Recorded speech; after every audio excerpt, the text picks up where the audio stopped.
नमस्कार, ये रेडियो वर्षा है। वर्षा टाइम्स में आपका स्वागत है। आगामी 1 अगस्त को सभी मतदाता केंद्रों पर उपलब्ध रहेगी मतदाता सूची, बोले जिलाधिकारी। सामुदायिक स्वास्थ्य केंद्र में ईसीजी की सुविधा मिलनी शुरू। 1 से 7 अगस्त तक जिले में चलेगा विश्व स्तनपान सप्ताह। फुलवरिया में एक निजी क्लिनिक में प्रसव के दौरान महिला की मौत पर हंगामा और पर्यावरण योद्धा सम्मान से सम्मानित किए जाएंगे डॉक्टर सत्य प्रकाश।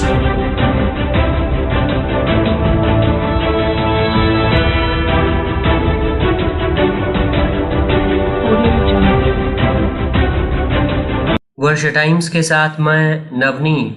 वर्षा टाइम्स विस्तार से।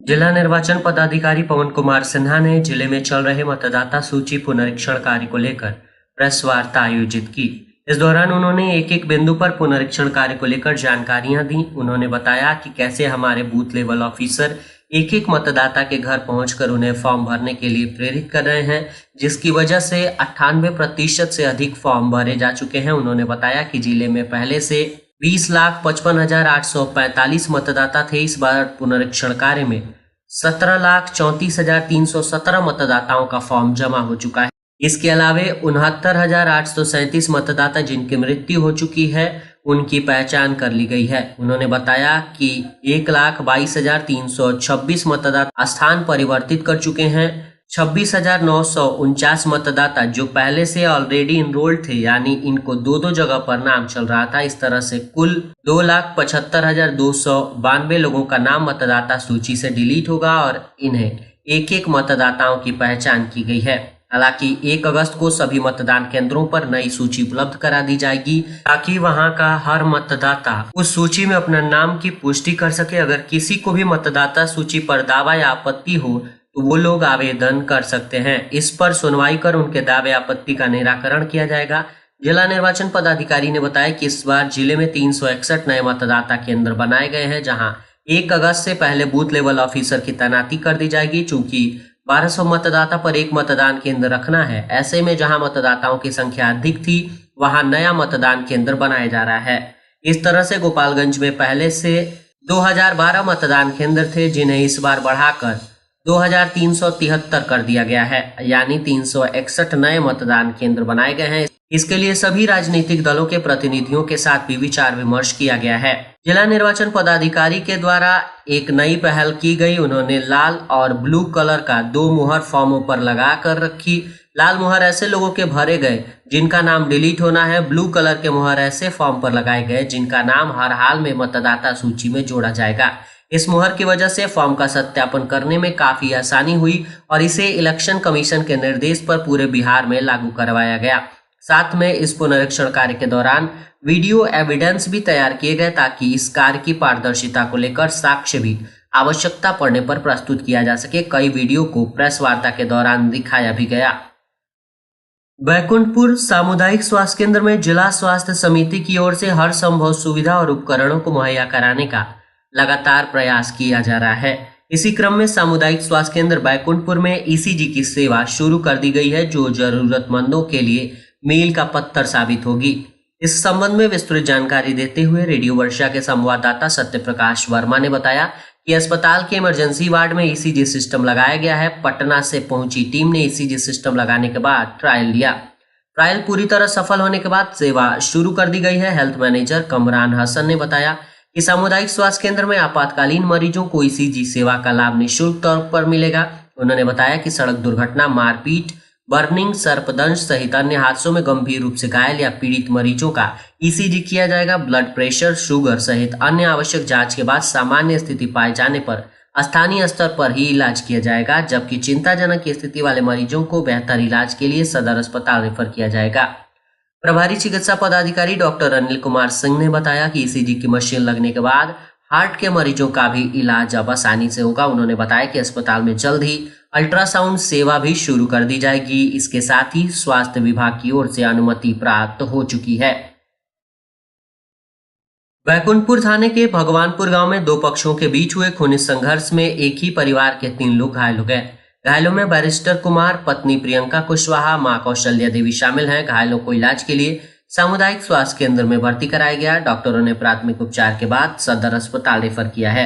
घटना के संबंध में बताया गया कि मुकदमे में सुलह करने के लिए एक पक्ष द्वारा दबाव बनाया जा रहा था। इनकार करने पर पहले बैरिस्टर कुमार के साथ मारपीट की गई और बचाने गई माता कौशल्या देवी के साथ मारपीट की गई, इसका आरोप है। खूनी संघर्ष में जख्मी लोगों ने गुरुवार को थाने में पहुंचकर पुलिस से न्याय की गुहार लगाई है। थाना अध्यक्ष हरेंद्र प्रसाद ने बताया कि घटना को लेकर प्राथमिकी दर्ज कर ली गई है।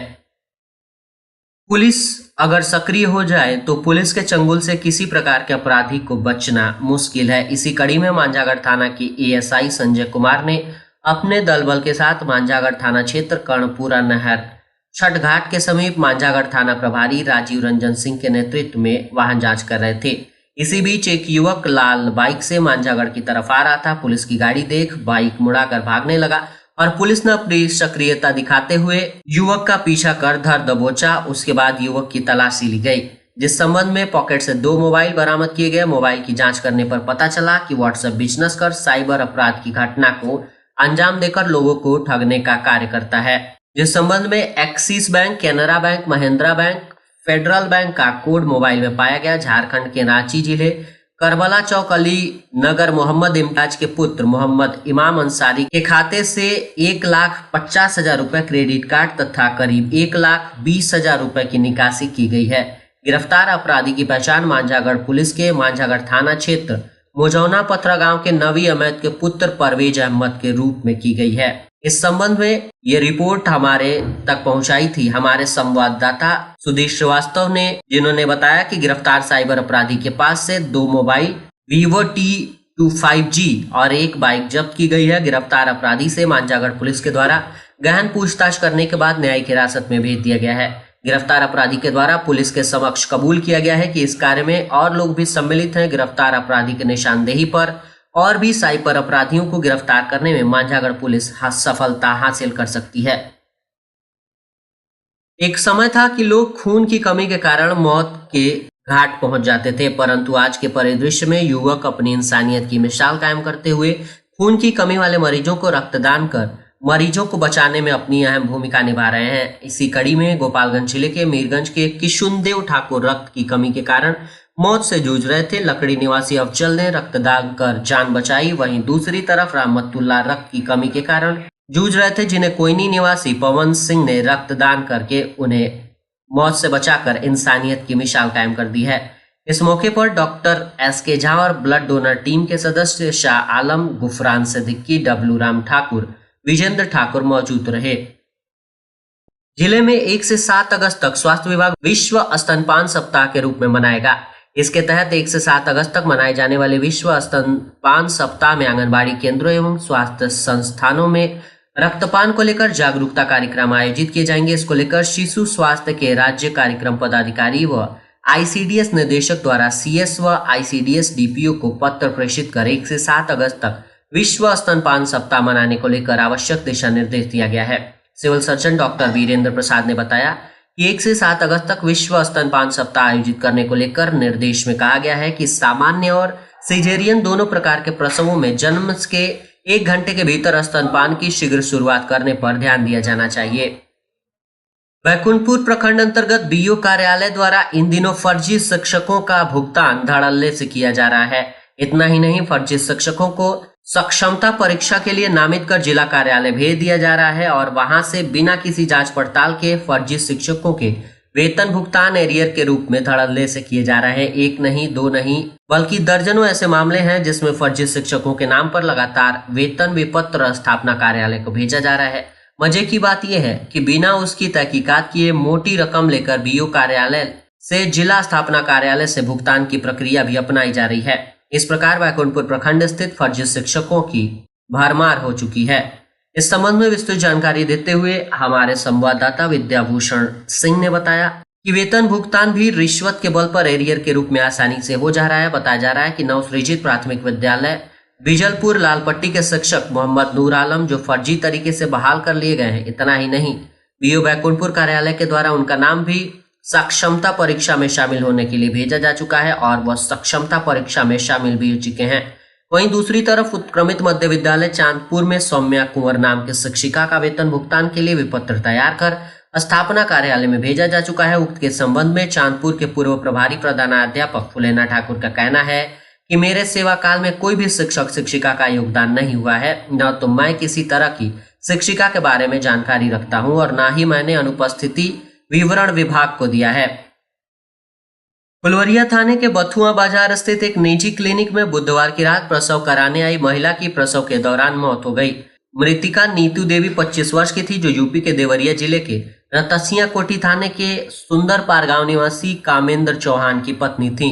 इस संबंध में विस्तृत जानकारी देते हुए हमारे संवाददाता त्रिलोकीनाथ दुबे ने बताया कि पति कामेंद्र चौहान का विदेश में रहने के चलते वर्तमान में वो सुरक्षित प्रसव के लिए अपने मायके भोरे थाने के चौतरवा गांव स्थित पिता व शिक्षक चंद्रबली चौहान के घर मां की देखरेख में रहती थी। बुधवार की देर शाम प्रसव पीड़ा से ग्रसित हो गई, जिससे मायके वालों ने नजदीक के बथुआ बाजार स्थित एक निजी क्लिनिक में प्रसव कराने के लिए भर्ती कराया, जहां देर रात अस्पताल में ही उसने एक बच्ची को जन्म दिया। उसके बाद उसकी हालत बिगड़ने लगी। शिक्षक पिता के अनुसार अस्पताल में ही उसकी मौत हो गई थी। फिर भी अस्पताल की महिला चिकित्सक ने खाना पूर्ति करते हुए अपने अस्पताल के एम्बुलेंस से उसे गोरखपुर अस्पताल के लिए रेफर किया। एम्बुलेंस चालक गोरखपुर स्थित अस्पताल में भर्ती कराकर अपना मोबाइल बंद करते हुए एम्बुलेंस लेकर वापस बथुआ बाजार के अस्पताल चलाया। गोरखपुर अस्पताल पहुंचते ही स्वास्थ्य परीक्षण के बाद डॉक्टरों ने महिला को मृत घोषित कर दिया। अस्पताल के डॉक्टरों के अनुसार 2 घंटे पूर्व महिला की मौत हो चुकी है। पर्यावरण क्षेत्र में अप्रतिम योगदान के लिए स्थानीय प्रखंड के बरमा गांव निवासी पर्यावरण मित्र डॉक्टर सत्यप्रकाश कमिश्नरी स्तर पर सम्मानित किए जाएंगे। आगामी 27 जुलाई को सारण कमिश्नरी स्तर पर आयोजित शरण्य राष्ट्रीय मानवाधिकार एवं आपराधिक विरोध संगठन बिहार की 1 दिवसीय कार्यक्रम में पर्यावरण मित्र को सम्मानित करते हुए पर्यावरण योद्धा सम्मान दिया जाएगा। उक्त जानकारी संगठन के प्रदेश सचिव विकास कुमार श्रीवास्तव और गोपालगंज संगठन इकाई के महिला प्रकोष्ठ के अध्यक्ष पूनम यादव ने संयुक्त रूप से मीडिया को दी। प्रदेश सचिव ने बताया कि कमिश्नरी स्तर पर सिवान में आयोजित 1 दिवसीय कार्यक्रम में जिले के पर्यावरण मित्र को सम्मानित किया जाएगा, जिसका चयन प्रदेश स्तर पर किया गया है। उक्त कार्यक्रम में प्रदेश स्तर से लेकर गोपालगंज, सिवान और छपरा के संगठन प्रभारी भाग लेंगे। उन्होंने ये भी बताया कि डॉक्टर सत्यप्रकाश का योगदान पर्यावरण क्षेत्र में राष्ट्रीय स्तर पर है, जिसको लेकर पर्यावरण योद्धा सम्मान के लिए चयन किया गया है। उक्त कार्यक्रम में समाज के विभिन्न क्षेत्रों में कार्य कर रहे सामाजिक कार्यकर्ता भी भाग लेंगे। और अंत में सुर्खियां एक बार फिर। आगामी 1 अगस्त को सभी मतदाता केंद्रों पर उपलब्ध रहेगी मतदाता सूची, बोले जिलाधिकारी। सामुदायिक स्वास्थ्य केंद्र में ईसीजी की सुविधा मिलनी शुरू। 1 से 7 अगस्त तक जिले में चलेगा विश्व स्तनपान सप्ताह। फुलवरिया में एक निजी क्लिनिक में प्रसव के दौरान महिला की मौत पर हंगामा और पर्यावरण योद्धा सम्मान से सम्मानित किए जाएंगे डॉक्टर सत्यप्रकाश। वर्षा टाइम्स का ये अंक यहीं समाप्त हुआ। नमस्कार।